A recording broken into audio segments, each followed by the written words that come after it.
जो रुकावटें हैं वो हम कैसे दूर करेंगे। तो सबसे पहले मैं कोशिश करता हूँ कि हम मियाज़म पे गुफ्तगू कर लें।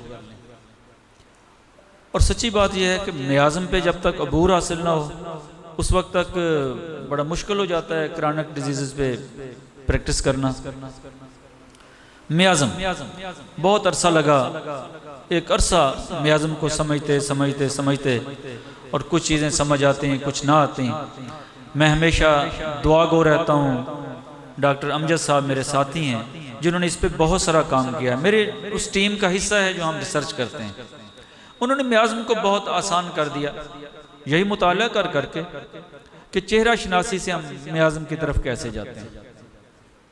और इस पे हम बहुत सारे कामयाब हुए, नाकाम भी होते हैं। कोई ज़रूरी नहीं है कि 100% चेहरे से ही मियाज़म की तरफ जाना, लेकिन इल्म की एक तरतीब है जो मेरे पास है, मैं उसकी बात कर सकता हूँ। और हर इल्म वाले से ज़्यादा इल्म वाले मौजूद हैं और सारी ज़िंदगी इंसान सीखता है और सीखते रहना चाहिए।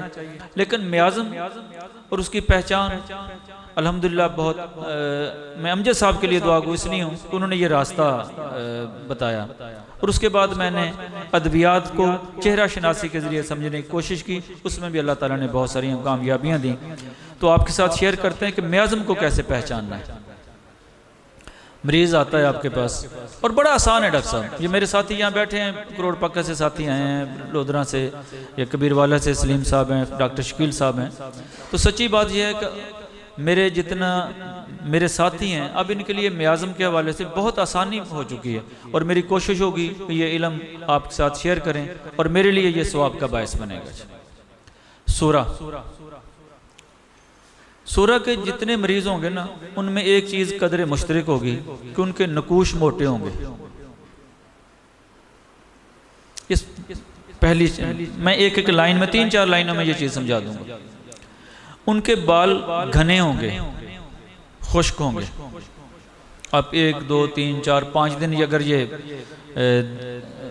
जायज़ा लेना शुरू कर दें मरीजों को तो बहुत आसानी हो जाएगी आपके लिए। नकूश मोटे होंगे, बाल घने होंगे, बाल खुश्क होंगे, गर्दन मोटी होगी जरा।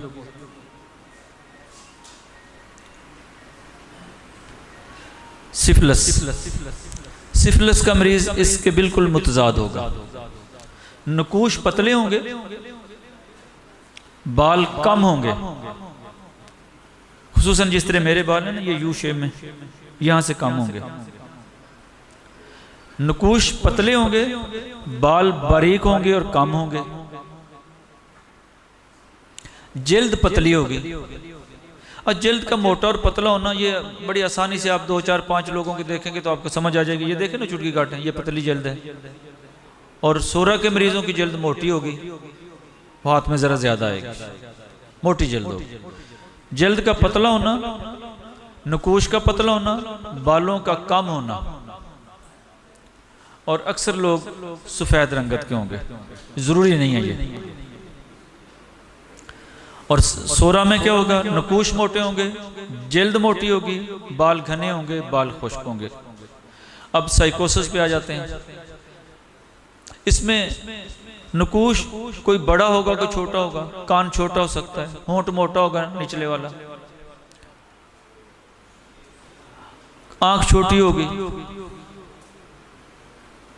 बाल अक्सर साइकोसिस के मरीजों ने कंघी पीछे की तरफ किया होगा, बाल ऐसे सीधे उन्होंने कंघा किया होगा, सवारे ऐसे होंगे कि पीछे की तरफ ही गए ये। और जसीम लोग होंगे, मोटे लोग होंगे। और ये साइकोसिस के मरीज की जल्द कहीं मोटी कहीं पतली, एक जैसी नहीं होगी।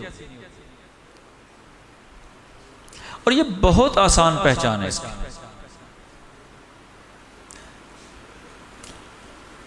उसके बाद ट्यूबर में आजम आ जाता है। ट्यूबर का मरीज बिल्कुल दुबला पतला, हड्डियों का ढांचा होगा, सर्दी महसूस करने वाला होगा, सर्दी से मुतासिर होगा, मौसम की तब्दीली उस पर असरअंदाज होगी। और मेरा ख्याल है कि आप आज से जब मरीजों पर यह तवज्जो देना शुरू कर देंगे, सोरा, सिफिलिस, साइकोसिस, तो उसके नतीजे में बहुत सारी आसानी पैदा हो जाएगी।